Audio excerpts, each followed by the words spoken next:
विद्या सदन आज फूलों से सजा था और रंग बिरंगी रोशनी से जगमगा रहा था। द्वार पर सजा बंधन बार बार घर के अंदर बाहर लगा सुंदर सा सामियाना विद्या सदन में हर आने वाले मेहमान का स्वागत कर रहे थे। विद्या सदन में पड़ोसी व रिश्तेदारों की खूब गहमा गहमी लगी थी। पकवानों व मिठाइयों की खुशबू से घर के साथ साथ पूरा गली मोहल्ला महक रहा था। यह सब तैयारियां व आयोजन था विद्या जी की बड़ी बेटी सुरभि की शादी के लिए। विद्या जी की दो बेटियां थीं, सुरभि और अवनी। आज सुरभि की मेहंदी थी। विद्या जी सुबह से उसी के इंतजाम में लगी हुई थीं। कभी मेहमानों का जलपान, कभी हलवाइयों के सामान की पूर्ति और बीच बीच में मेहमानों के साथ दो घड़ी हंस बोल भी लेती। सुरभि और अवनी देख रही थीं कि सुबह से ही मम्मी चक्कर गिन्नी सी घूम रही हैं। कितनी बार दोनों उसे थोड़ी देर आराम करने के लिए समझा चुकी थी, लेकिन हर बार हंसती हुई कहती, बेटा बस 2 दिन की भागदौड़ और बची है, उसके बाद तो आराम ही करना है, कहे हंसते हुए फिर से काम में लग जाती। मम्मी खाना तो खा लो। खाना नहीं खाओगे तो फिर दवाई कैसे खाओगे? अपनी थोड़ी सी जिद करते हुए बोली। हाँ हाँ बेटा, बस अभी खाती हूँ। अच्छा एक बार तू देख ले कि सभी मेहमान सही से खा पी रहे हैं ना, कोई कमी तो नहीं है। ऐसे टाल मटोल करते करते सुबह से दोपहर और दोपहर से शाम होने को आई। दोनों ही बहनों को अपनी मम्मी की बहुत चिंता थी, क्योंकि विद्या जी को शुगर व बीपी की शिकायत थी और ऐसे में खाने पीने में थोड़ी सी भी लापरवाही कहीं बड़ी परेशानी का सबब ना बन जाए। अभी दोनों बहनें ये सोच ही रही थीं कि तभी उनकी नज़र अपनी मम्मी पर पड़ी। देखा तो विद्या जी हवा में लहराते हुए धम से पास पड़ी कुर्सी पर बैठ गईं। सभी मेहमान अपनी हंसी ठिठोली में व्यस्त थे, किसी का भी ध्यान उस ओर नहीं गया। बस अवनी और सुरभि के सिवाय दोनों दौड़ती हुई उनके पास आईं और सहारा देकर उन्हें कमरे में ले गईं। दोनों समझ गई थीं कि मम्मी का बीपी लो हो गया है। अवनी जल्दी से शिकंजी बना लाई, जिसे पीते ही विद्या जी को थोड़ी राहत मिली। तब तक सुरभि एक थाली में अपनी मम्मी के लिए खाना ले आई और ज़बरदस्ती उन्हें खाना खिलाने लगी। अरे अरे खा लूँगी मैं अपने आप, तुम तो बिल्कुल ही मुझे छोटी बच्ची समझ रहे हो, मैं हंसते हुए बोली। हाँ हमें पता है आप बच्ची नहीं माँ हो हमारी, लेकिन हरकतें तो बिल्कुल छोटे बच्चों की तरह कर रही हो आप। जैसे बच्चे खाने से जी चुरा कर इधर उधर भागते हैं, आप मुझे आज वैसे ही लग रही हो। सुरभि उनके मुंह में निवाला डालते हुए बोली। अच्छा जी, कल तक खुद ऐसी हरकतें करती थी और आज मुझे सीख दे रही है। चल आज खिला दे अपने हाथों से, फिर तो न जाने कब ऐसा मौका मिले, कहते हुए विद्या जी भावुक हो गईं। मम्मी प्लीज़ ऐसी बात मत करो वरना, सुरभि अपनी आंखों में आए आंसुओं को पोंछते हुए बोली। अरे पगली, मेरे कहने का ये मतलब था कि फिर तो तू महीने के लिए दुबई घूमने जा रही है ना, तो इस 1 महीने में दुबई से तो तू मुझे खाना खिलाने आने से रही। विद्या जी उसकी आंखों में झांकते हुए शरारत से बोली। आपसे किसने कहा कि मैं महीने के लिए दुबई जा रही हूँ? सुरभि अपनी बहन अवनी को घूरते हुए बोली। दीदी वह आप ही तो रोज़ जीजू को फ़ोन पर धमकी देते थे ना कि पूरे 1 महीने के लिए हनीमून पर दुबई पर लेकर चलोगे, वरना तो बस की बच्ची, तू छुप छुप कर हमारी बातें सुनती थी, और सुनती थी तो सही, मम्मी को भी बता दिया तुमने सब कुछ। बहुत बढ़िया, आने दे बेटा तेरा टाइम भी, अच्छे से तेरी खबर लूँगी। सुरभि उसके कान पकड़ हंसते हुए बोली। अच्छा अब मैं चलूँ, बहुत काम पड़ा है। कहते हुए जैसे ही विद्या जी उठने लगीं तो दोनों बहनों ने उनका हाथ पकड़कर उन्हें वापस बैठा दिया। अरे बेटा अब मैं ठीक हूँ, तुम दोनों नाहक ही परेशान हो रही हो। अभी आराम का नहीं, काम का समय है। काम काम काम, सुबह से यही रट लगा रखी है आपने। अभी से आपका ये हाल है तो मेरे जाने के बाद तो बिल्कुल भी अपना ध्यान नहीं रखोगे। अगर आप 1 घंटा आराम नहीं करोगे तो मैं भी शादी। सुरभि गुस्से होते हुए बोली। ये क्या बच्चों जैसी जिद कर रही है तू? मम्मी आप ही की बेटी हूँ, जैसे आप जिद्दी हो वैसे मैं भी, पता है ना। सुरभि उसकी आंखों में देख शरारत से बोली। हाँ हाँ पता है, लेकिन तू समझ नहीं रही बेटा। समझ आप नहीं रही हो मम्मी। अगर इस समय आपकी तबीयत बिगड़ गई तो क्या मैं शादी कर पाऊँगी? मम्मी मुझे पता है आप बहुत हिम्मत वाली हो, सब संभाल लोगे, लेकिन सब संभालने के लिए भी तो शरीर को थोड़ा सा आराम दो। मम्मी क्यों इतनी टेंशन ले रही हो? जब आप जीवन के इतने बड़े बड़े तूफानों से नहीं घबराई तो ये तो खुशी का मौका है, सब हो जाएगा। परिवार वाले हमारे साथ नहीं, ईश्वर तो हमारे साथ है। सुरभि प्यार से अपने मम्मी के कंधे पर हाथ रखते हुए बोली। हाँ बेटा, उनके सहारे ही तो यहाँ तक पहुँची हूँ। बस तो मम्मी 1-2 घंटे आराम करो, उसके बाद काम। वैसे भी आपका सपना था कि मेरी शादी में आप खूब नाचोगी गाओगी, कहकर दोनों ने ज़बरदस्ती बिस्तर पर लेटाकर बाहर आ गईं। विद्या जी ना चाहते हुए भी आंखें मूंद लेट गईं। बेटी की शादी में तो अच्छे अच्छों की नींद उड़ जाती है, फिर वह तो अकेली थी, कैसे चैन से सो सकती थी भला। बार बार बेटियों के शब्द कान में गूंज रहे थे। मम्मी आप तो बहुत हिम्मत वाली हो। क्या सचमुच वह साहसी थी? नहीं, वह तो शुरू से ही बहुत नाजुक दिल की थी। किसी की भी ऊंची आवाज़ सुन उसकी आंखों में आंसू आ जाते थे, लेकिन हालात और वक्त के थपेड़ों ने उसे मजबूत बना दिया। 2 भाइयों की इकलौती बहन और घर में सबसे बड़ी, अपने पापा के तो दिल का टुकड़ा थी वो। भाइयों से भी ज़्यादा उसे प्यार करते थे पापा। हाँ, मम्मी भी उसे खूब चाहती थी, लेकिन पापा की तरह दिखाती नहीं थी। बहुत ही शांत स्वभाव की थी मम्मी। शायद उसने यह शांत स्वभाव माँ से ही पाया था, लेकिन इसी शांत और सरल स्वभाव का ही तो परिवार वालों ने फ़ायदा उठाया। उसने मन में आए नकारात्मक विचारों को जल्दी से एक ओर झटक दिया। वह इतने शुभ दिन वही बातें याद कर अपने मन को खराब नहीं करना चाहती थी। वह फिर से अपने बचपन की गलियों में विचरने लगी। उसकी माँ को गांव से शहर आए इतने साल हो गए थे, लेकिन उनका पहनावा व बोलने का लहजा अब भी गाँव वाला ही था। बहुत ही सीधा सरल जीवन व स्वभाव था माँ का। हमेशा अपने काम से काम रखती, अपनी बातों को भी शब्दों में कम, चेहरे के भावों से ज़्यादा दिखाती। उन्हें गुस्सा कभी आया हो शायद, विद्या को तो याद नहीं। हर वक्त चेहरे पर एक मुस्कान सजी रहती थी उनके, और ऐसी ही विद्या थी। अपने भाइयों से 2-4 साल ही बड़ी थी, लेकिन परिपक्वता किसी बड़े बुजुर्ग जैसी। स्कूल में हो या बाहर, हमेशा उन्हें अपने सानिध्य की छाँव में रखती। अपने हिस्से की कोई भी चीज़ उन्हें हंसी खुशी दे देती। बच्चों जैसी चपलता ना थी उसमें, ठहराव था बड़ों जैसा। शायद ईश्वर उसे आने वाले समय के लिए तैयार कर रहा था। पापा तो कितनी बार उसकी दान वीरता और सीधापन को देख झल्ला जाते थे। अरे इतना सीधा बनने की क्या ज़रूरत है? तेरे भाइयों को अलग से लाकर देता हूँ ना, फिर क्यों उन्हें अपनी चीज़ें देती है? फ़ायदा उठाते हैं तेरे सीधेपन का, पापा हमेशा उसे समझाते। पापा आप क्यों इतना परेशान हो रहे हो?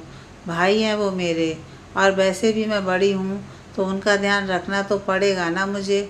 भाई बहनों में क्या फ़ायदा क्या नुकसान? इस लड़की को समझाने का कोई फ़ायदा नहीं, बिल्कुल अपनी माँ पर गई है। उसका तो चल गया, लेकिन ज़रूरी तो नहीं तुझे भी ऐसा घर परिवार मिले। बेटा थोड़ी दुनियादारी सीख, इतने सीधे सरल लोगों को दुनिया वाले जीने नहीं देते।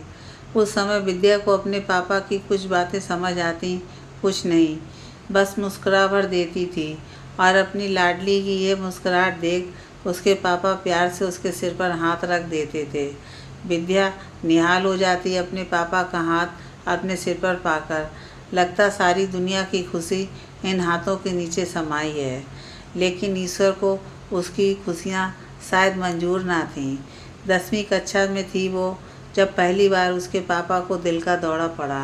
किसी को विश्वास नहीं हुआ, इतना जिंदा दिल इंसान जिसने कभी कोई उल्टा सीधा शौक ना किया था। अपने खान पान से लेकर व्यायाम हर बात का तो ध्यान रखते थे पापा, फिर भी सही समय पर उपचार मिलने से पापा की जान तो बच गई, लेकिन डॉक्टरों ने उन्हें कोई भी भारी काम और तनाव लेने से मना कर दिया था। तनाव तो अब ज़िंदगी में आ ही गया था। घर का मुखिया और वह भी ऐसी बीमारी जो न जाने कब फिर से पाँव दबाकर आ जाए, और क्या पता हर बार किस्मत साथ नहीं देती। बच्चे तो अभी कंधे से ऊपर भी ना हुए थे, कोई जिम्मेदारी भी तो पूरी ना हुई थी। जीवन संगनी इतनी सीधी, अगर कुछ हो गया तो क्या होगा इन सब का। यह सोच पापा को अंदर ही अंदर घुन की तरह खाए जा रही थी।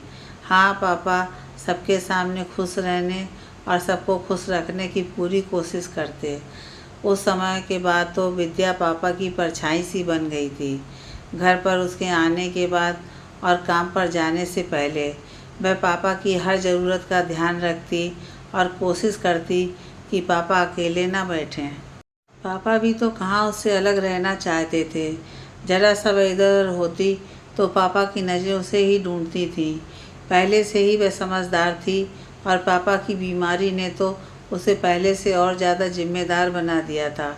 पापा की तरह हमेशा उसका दिल किसी अनहोनी की आशंका से आशंकित रहता।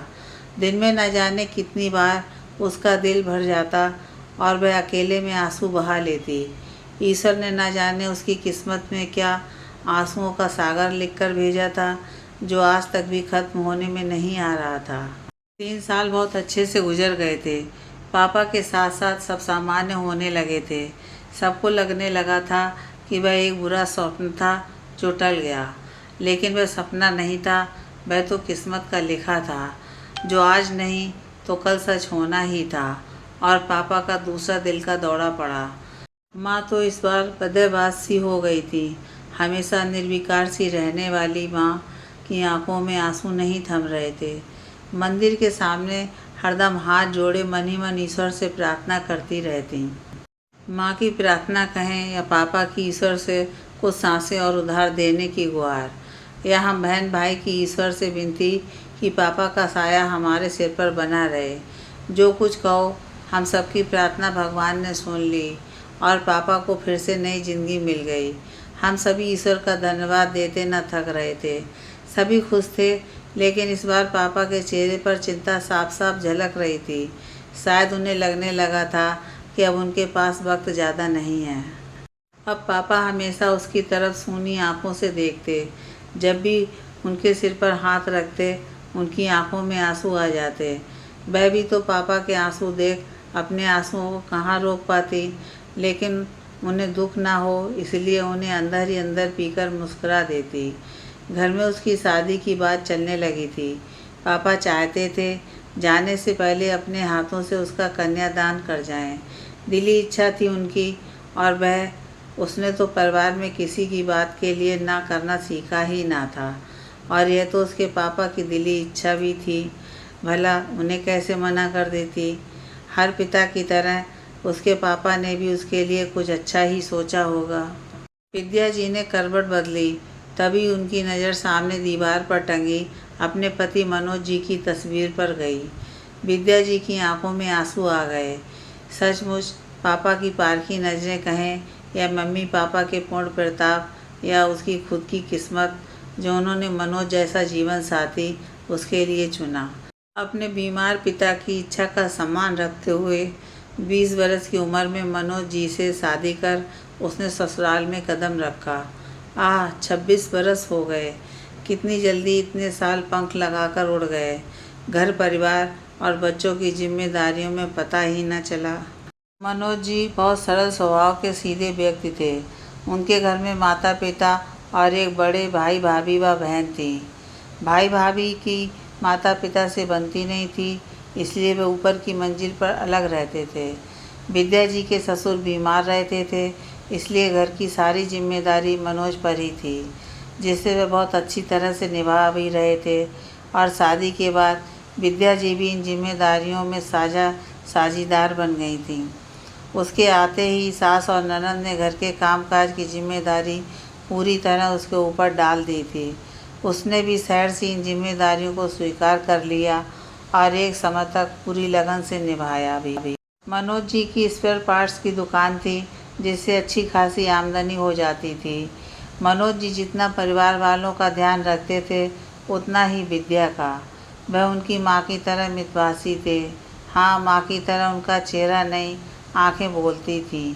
और विद्या के प्रति उनका प्रेम शब्दों में कम आंखों से ज़्यादा बयां होता था। विद्या के कहने से पहले ही उसकी हर बात समझ जाते थे वो। वैसे तो विद्या ही कहाँ ज़्यादा बोलती थी, वह तो शुरू से ही शर्मीले स्वभाव की थी। अपने माता पिता से ही कितना कम अपने मन के भाव कह पाती थी, फिर यह तो ससुराल था।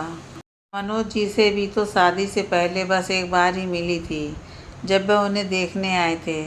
तब भी दोनों कहाँ बोले थे, लेकिन हाँ, आंखों ही आंखों में दोनों ने न जाने जीवन भर के साथ निभाने की कितने वादे कर डाले थे, और घर वालों को भी इस रिश्ते के प्रति मौन सहमति दी थी दोनों ने।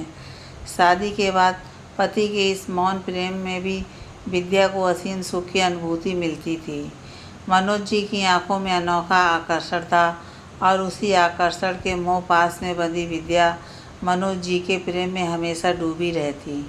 इसी बीच विद्या के पापा की तबीयत दिन पर दिन बिगड़ती जा रही थी। विद्या का एक पैर ससुराल में और एक मायके में, क्योंकि पापा के दूसरे दिल के दौरे के बाद तो माँ भी इस सदमे से उबर ना पाई थी, और भाई अभी इतने समझदार नहीं थे जो सब कुछ अकेले संभाल सकें। मनोज जी वाकई में ही बहुत अच्छे इंसान थे। एक तरह से उन्होंने पापा की सारी जिम्मेदारी अपने ऊपर ले ली थी।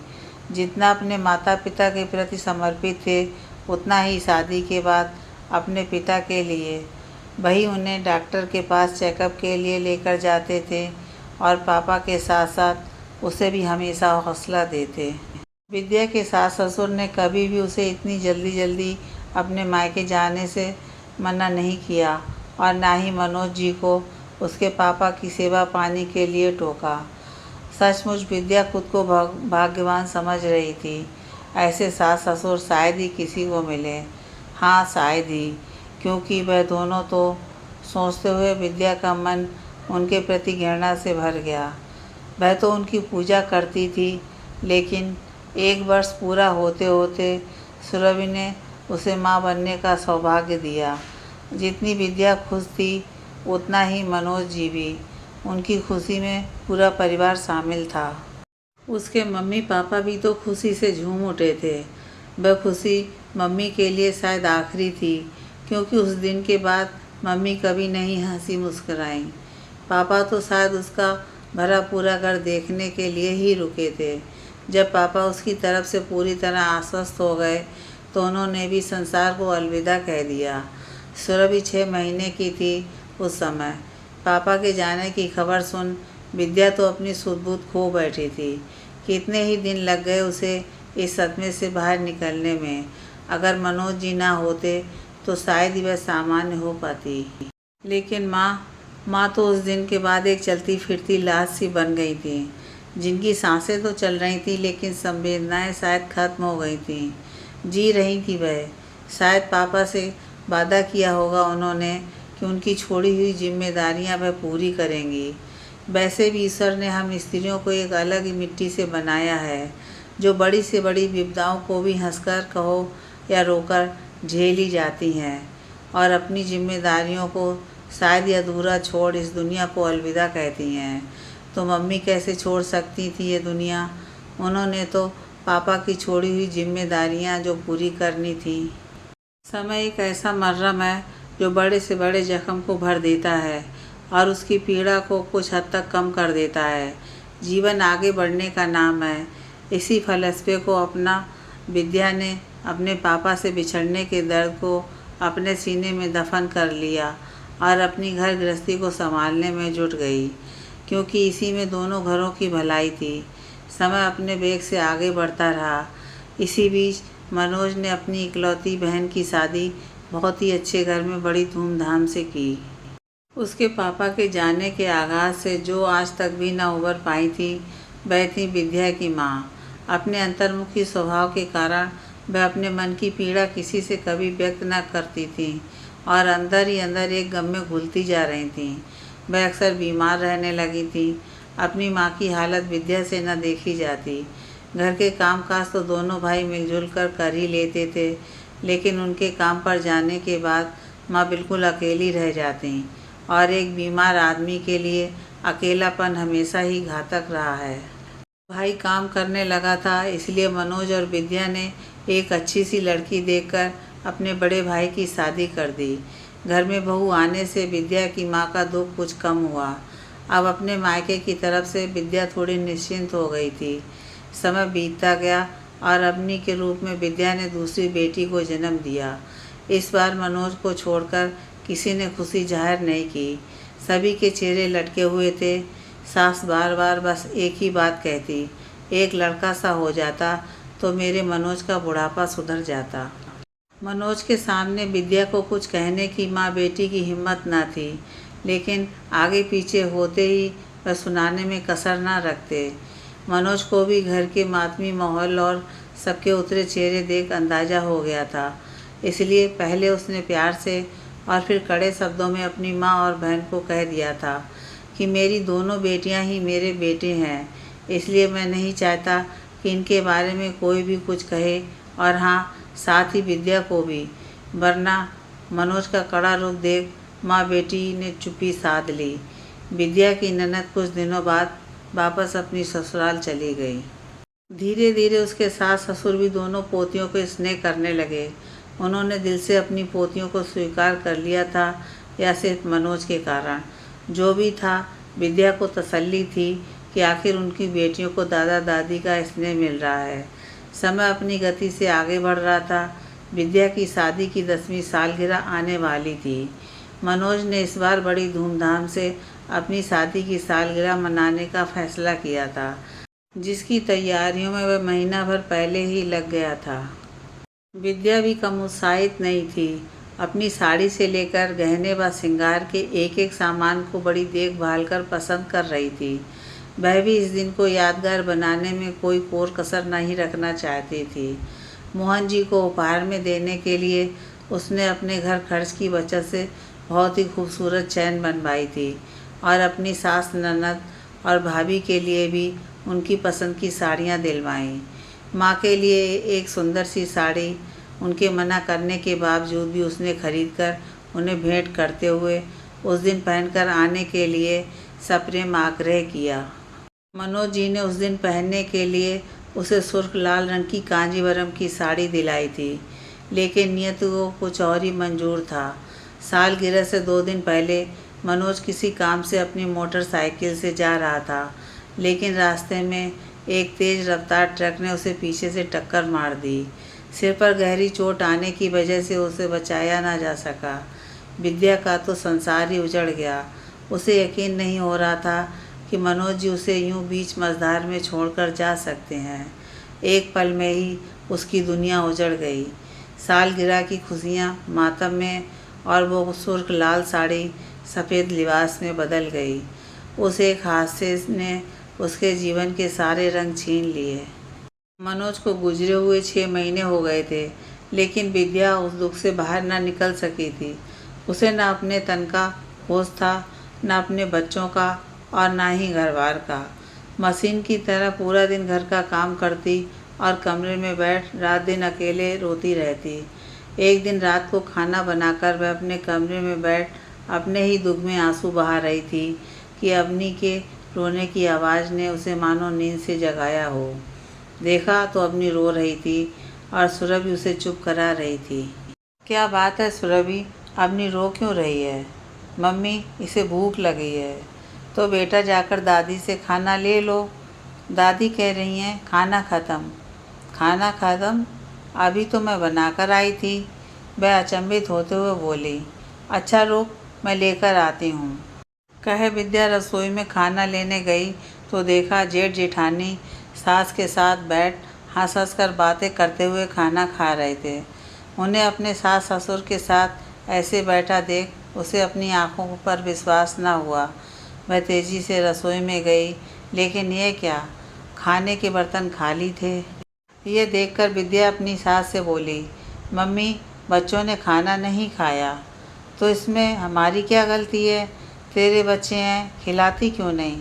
सारा दिन बैठ कमरे में आराम करती है। तेरे बच्चे को पालने की जिम्मेदारी भी हमारी है क्या? उनकी सास चिल्लाते हुए बोली। ये क्या कह रही हैं आप? काम तो मैं करती हूँ ना। काम करती है तो खाती भी है ना। 3-3 जनों का बोझ मुफ्त में बिठाकर खिलाएंगे क्या तुम्हें अब? उसके ससुर बोले। सुनकर विद्या सन्न रह गई।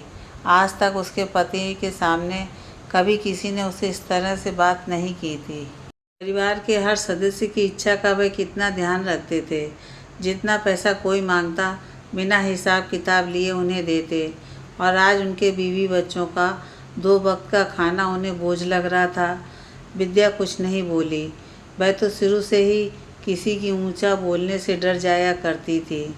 वह तो मनोज जी का प्यार था जो उसे इस डर से बाहर ले आया था। लेकिन अब वो ही नहीं रहे तो उस पर फिर से वही डर हावी हो गया। वह कुछ ना बोली। चुपचाप रसोई में जाकर परात उठाकर जैसे ही आटा गूंदने लगी, उसकी जेठानी चिल्लाते हुए आई। जेठानी चिल्लाते हुए बोली, आज तो दोबारा खाना बनाने बैठ गई, लेकिन आज के बाद अगर तुमने यह हरकत की तो सही ना होगा। एक कमाने वाला, कितने जने खाने वाले। मेरा आदमी कोई कोलू का बैल नहीं, बहुत मेहनत से कमाता है। विद्या ने अपनी सास की तरफ देखा तो वह अपनी बड़ी बहू की हाँ में हाँ मिलाते हुए बोली, सही कह रही है। यहाँ अब हम तो बुढ़ापे में कहाँ कमाने जाएंगे। इन दोनों ने ही हमारी जिम्मेदारी ली है। और हाँ, तुझे भी अगर यहाँ रहना है तो चुपचाप घर का सारा काम धंधा करती रहे, वरना दरवाज़ा खुला है। विद्या को यकीन नहीं हो रहा था कि इतने सालों से उसकी सास की कभी बड़ी बहू से बनी नहीं, और आज अपने स्वार्थ की खातिर दोनों कैसे एक हो गईं। उसने 2 रोटियां सेकीं और लाकर अपने बच्चों को खिलाईं। इन 6 महीनों में कभी उसने अपने बच्चों पर ध्यान न दिया। दोनों के फूल से चेहरे कैसे मुरझा गए थे।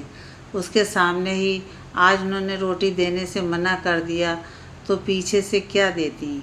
हे भगवान, वह अपने दुख में इतनी अंधी हो गई थी कि अपने बच्चों का दुख भी न देख पाई। उसने आगे सोच लिया था कि अब वह यहाँ नहीं रहेगी, लेकिन जाएगी कहाँ। माँ तो उसके दुख से वैसे ही बिस्तर में लग गई, और भाई भाभीियों ने इन 6 महीने में एक बार भी मुड़कर उसका हाल चाल न पूछा। शायद इसलिए भी उसके ससुराल वाले आंखें दिखा रहे हैं। पता है अब आगे पीछे कोई नहीं है। बच्चों को खाना खिलाकर वह लेट गई, लेकिन नींद उसकी आंखों से कोसों दूर थी। नींद तो उसे पहले भी नहीं आती थी, पहले अपने दुख में और अब बच्चों के भविष्य की चिंता में। अब वह घर की नौकरानी बन चुकी थी, जो सुबह से शाम तक काम करती, ताने सुनती, और उसके बाद भी उसे भरपेट खाना न मिलता। जेठानी और उसके दोनों बच्चे बात बात पर उसकी बेटियों पर हाथ छोड़ने से बाज नहीं आते, और सास उस पर। उसका स्वाभिमान और आत्मसम्मान एक छत और 2 वक्त की रोटियों के तले दबकर रह गया था। पिछले 6 महीने में उसके ससुराल वालों ने मनोज की बाइक व कार बेच दी थी, और कितनी ही बार उससे झांसी से चेक बुक पर साइन करा, बैंक में जमा रुपए निकाल लिए थे। बस उसकी व दोनों बेटियों की जो एफडी थी, उन पर उसका जोर ना चल सका। विद्या ने पूछा तो उसके ससुर व जेठ ने बड़ी बेहयाई से ये कहते हुए सारा दोष मनोज पर डाल दिया कि उसने बहुत सा कर्जा लिया हुआ था, उसी को चुकाने में सारे पैसे लग गए। विद्या को पता था कि वह दोनों झूठ बोल रहे हैं, लेकिन कहती भी क्या। जो अपने मरे बेटे पर इतना बड़ा इल्ज़ाम लगा, उसके पैसे डकार गए। उस ऐसे स्वार्थी लोगों को बोलकर भी क्या फ़ायदा। लेकिन उसकी चुप्पी का घर वालों ने अब ज़्यादा ही फ़ायदा उठाना शुरू कर दिया था। बात बात पर वह उस पर दबाव डालने लगे कि वह इस घर से चली जाए। दोनों बच्चियों को वह पाल लेंगे। अपनी बच्चियों को इन शैतानों के पास छोड़कर जाने के बारे में विद्या सपने में भी नहीं सोच सकती थी। विद्या ने विरोध करना शुरू कर दिया। आस पड़ोस वाले भी उसका ही पक्ष लेते। यह देख उसके ससुराल वालों का खून खौल उठता, और उस दिन को याद कर विद्या आज भी थर्रा जाती है। 2-4 दिन से उसके ससुराल वाले उससे बहुत अच्छा व्यवहार कर रहे थे। घर के कामों में भी सभी उसकी मदद करते। विद्या को लगा शायद इन्हें अपनी गलती का एहसास हो गया है। मैं तो इंसान ही, देर से ही सही, चलो समझ तो आई। उसे तसल्ली थी, लेकिन यह उसका भ्रम निकला। उस दिन सभी खाना पीना खा जल्दी सो गए। रात को सुरभि ने पानी मांगा। विद्या पानी लेने रसोई में जा रही थी, तभी उसे अपनी सास के कमरे से जेठ जेठानी की खुसुर फुसुर करने की आवाज़ आई। इतनी देर रात ये लोग यहाँ क्या कर रहे हैं? विद्या के मन में शंका हुई और वह दबे पांव खिड़की के पास जाकर खड़ी हो गई। अब तो इसे रास्ते से हटाना ही होगा। अगर मम्मी ये यहाँ रही तो हम यहाँ नहीं रहेंगे, जेठ ने कहा। मैं तो चाहती हूँ ये चली जाए, लेकिन क्या करूँ? सब कुछ तो करके देख लिया। आपसे कुछ नहीं होगा। जब सीधी उंगली से घी ना निकले तो उंगली टेढ़ी करनी पड़ती है, उसका जेठ बोला। मतलब इसे रास्ते से अब हटाना ही होगा। कल रात जब ये रसोई में काम कर रही होगी तो इसकी साड़ी में समझ गई ना आप, जेठ ने कहा। सुनकर एक बार तो सास ससुर सकपका गए, फिर अपने बुढ़ापे की सोच उन्होंने सहमति में सिर हिला दिया। विद्या तो ये सब सुन मानो जड़ हो गई थी। किसी तरह उसने अपने आप को संभाला और चुपचाप आकर कमरे में आ निढाल सी लेट गई। उसने मन ही मन अपने बच्चों के भविष्य के लिए एक कड़ा फैसला कर लिया था। वह पत्नी के तौर पर कमज़ोर हो सकती थी, लेकिन माँ कभी कमज़ोर नहीं होती। उसे हिम्मत दिखानी ही होगी। सोचते सोचते सुबह हो गई। वह सुबह बच्चों को स्कूल छोड़कर आई। आते ही उसकी सास और जेठानी बोली, आज तो बड़ी देर लगा दी तुमने स्कूल में। हाँ, उन दोनों की टीचर से उनकी पढ़ाई के बारे में बातचीत करने लगी थी। बस उसी में समय लग गया, कहकर वह अपने काम में लग गई। शाम को जेठ जेठानी सभी रसोई के आसपास मंडरा रहे थे। उसने अपने सिर पर रखे पल्लू को उतार उसे कमर में खोंस लिया। यह देखकर उसकी सास और जेठानी बोली, ये क्या बेहुदापन है? अपने संस्कार भूल गई क्या? नहीं मम्मी, मैं तो अपने संस्कार नहीं भूली, लेकिन शायद आप लोग भूल गए हो। सर पर पल्लू बड़ों के मान सम्मान के लिए लिया जाता है, लेकिन जब बड़े ही अति पर उतर आएँ तो क्या कीजिए? यह क्या पहेलियाँ बुझा रही है? साफ साफ क्यों नहीं कहती? क्या चल रहा है तेरे मन में? मेरा मन तो बिल्कुल साफ है, लेकिन आपके मन में ही चोर बैठा है, तभी तो आप सबके चेहरे पर हवाइयाँ उड़ रही हैं। बदतमीज, बिल्कुल भी शर्म लाज बेच खाई क्या तूने, जो ससुर जेठ के सामने ऐसे जुबान लड़ा रही है? कहते हुए उसकी सास ने उसे ज़ोर से तमाचा मारा। दोनों बच्चियां ये देखकर अपनी मम्मी से लिपटकर रोने लगीं और रोते रोते बोलीं, मम्मी ये सब गंदे हैं, हम यहाँ नहीं रहेंगे, चलो। हम यहीं रहेंगे बेटा, ये घर हमारा है, इसे तेरे पापा ने बनवाया था, हम नहीं ये जाएंगे यहाँ से। क्या कहा तूने छिनाल? पहले तो सोचा था तुझे ही रास्ते से हटाएं, अब तुझसे पहले तेरी इन दोनों लड़कियों को। कहते हुए जैसे ही उसका जेठ आगे बढ़ा तो विद्या अपनी बेटियों को सीने से चिपकाए हुए बोली, खबरदार जो आगे बढ़े तो। आज तक मैंने बहुत सहा, लेकिन अब और नहीं। बहुत जुबान निकल आई तेरी, जेठानी दाड़ते हुए बोली कि तभी दरवाजे की घंटी बजी, जिसे सुन सभी चौंक गए। उसके ससुर ने गेट खोला तो सामने दो पुलिस वाले खड़े थे, जिसे देखकर वह सहम गए। फिर थोड़ा सामान्य हो अपने चेहरे के भाव छुपाते हुए बोले, जी आपके घर से कंप्लेंट है, एक पुलिस वाले ने कहा। हमने तो कोई कंप्लेंट नहीं लिखवाई। मैंने लिखवाई है। आइए इंस्पेक्टर, आप बिल्कुल सही समय पर आए हैं, विद्या आगे आते हुए बोली। विद्या के चेहरे पर उंगलियों के निशान और उसकी रोती हुई बच्चियों के बयान पर पुलिस उन सबको पकड़ कर ले गई और एक रात वहाँ रख चेतावनी देते हुए छोड़ दिया।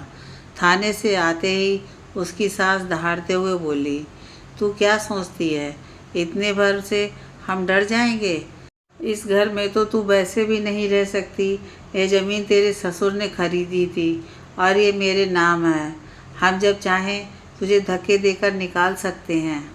मम्मी, आप अनपढ़ होते हुए भी इतने कानून जानते हो तो एक बात और कान खोल कर सुन लो। मेरा न सही, मेरी बच्चियों का तो इस घर पर हक है, जिसे मैं किसी भी कीमत पर नहीं छोड़ सकती। और हाँ, आप मुकदमा लड़ना चाहती हो, शौक़ से लड़िए। इतना तो आपको भी पता है कि मुकदमों के फैसले साल 2 साल में तो आते नहीं। हाँ, एक बात कान खोल कर सुन लीजिए, आज के बाद मुझ पर या मेरी बेटी पर अगर आपने एक उंगली भी उठाई तो अच्छा ना होगा। मैंने थाने में लिख कर रखवा दिया है कि अगर हम में से किसी को भी कुछ होता है तो इसके जिम्मेदार आप सभी होंगे। उस दिन के बाद किसी ने भी इस तरह की जुर्रत नहीं दिखाई। हाँ, उसके सास ससुर ने मुकदमा डाल दिया, जिसका फैसला अब तक नहीं आया। इस बीच ससुर तो चल बसे, जेठ का एक्सीडेंट में एक हाथ चला गया और सास जेठानी की चाकरी करते हुए दिन काट रही हैं। विद्या ने सिलाई कढ़ाई कर अपनी बच्चियों को शिक्षित कर पैरों पर खड़ा किया। बड़ी बेटी बैंक मैनेजर और छोटी बेटी सरकारी स्कूल में टीचर लग गई है। दोनों ने अपनी बचत से एक छोटा सा 2 कमरों का मकान भी खरीद लिया है और वहाँ से निकल आए। सुरभि के साथ काम करने वाले उसके दोस्त के परिवार वालों ने खुद आगे बढ़कर सुरभि का रिश्ता मांगा। दोनों बच्चों की खुशी देख विद्या ने भी हाँ कर दी। घड़ी में 4 बजे के घंटे की आवाज़ से विद्या जी की तंद्रा टूटी और वह वर्तमान में लौट आईं। समय देख वह जल्दी से उठकर बाहर आईं तो देखा दोनों बेटियों और उनके दोस्तों ने सभी कामों को सुगढ़ता से संभाला हुआ था। शाम को बेटी की मेहंदी में विद्या जी इतने सालों में आज पहली बार खुशी में बाबरी सी होकर थिरक उठी। दोनों ही बेटियां अपनी माँ को ऐसे झूमता देख भाव विभोर हो उनके गले लग गईं। तीनों की आंखों में खुशी के आंसू थे। विद्या जी की तपस्या पूरी हुई। बेटी को बहुत ही अच्छा घर बार मिला था। बस भगवान से वह दिन रात एक ही प्रार्थना करती कि हे ईश्वर, मेरी बेटियों की मांग सदा भरी रहे और उनका जीवन सदैव खुशियों से आबाद रहे।